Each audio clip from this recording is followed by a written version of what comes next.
এই কথাটি বলতে খারাপ লাগছে কিন্তু বাস্তব। আমাদের দেশের প্লেয়ার, ফুটবল প্লেয়ার হাত জোড় করে সবার কাছে মিনতি করে যে ফুটবল খেলা দেখো, ফুটবল খেলা দেখো, কিন্তু কেউ দেখে না, কেউ কদর করে না। আমাদের দেশে মেসিকে নিয়ে আসতে যত টাকা খরচ করেছে, সেই ঠিক তত টাকা যদি আমাদের দেশের খেলোয়াড়দের, অ্যাথলেটসদের পেছনে খরচ করত, তাহলে কত মেসি এই ভারতবর্ষ থেকে বেরোতো। ইন্ডিয়ান প্লেয়াররা ইন্ডিয়াকে অন্য দেশের কাছে আরো ভালোভাবে রিপ্রেজেন্ট করতে পারতো, সারা পৃথিবীতে নিজেদের একটা নাম তৈরি হতো। কিন্তু সেগুলো কিছু হয় না। মেসি একবার কলকাতায় এসছে, তার জন্য 70 ফুটের স্ট্যাচু তৈরি করা হলো। মেসি ভারতবর্ষে একবার এসছে, তার জন্য একটা 70 ফুটের স্ট্যাচু তৈরি করা হলো।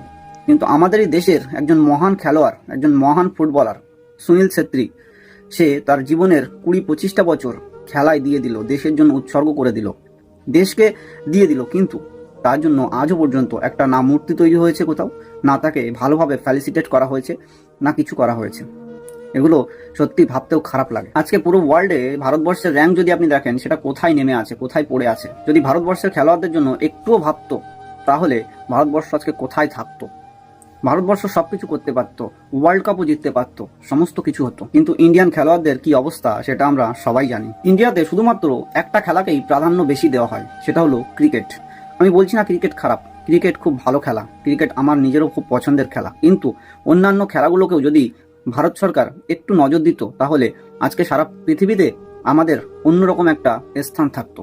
মানুষ আমাদেরকেও, ভারতবর্ষকেও অন্য রূপে দেখতে পারত। ভারতবর্ষের মহান ফুটবলার সুনীল ছেত্রী, সে যদি আজকে ক্রিকেট খেলোয়াড় হতো, তাহলে তাকে অন্যরকম ভাবে চিনত। কিন্তু ফুটবলার হিসাবে তাকে কতজন চেনে আপনারাই বলুন।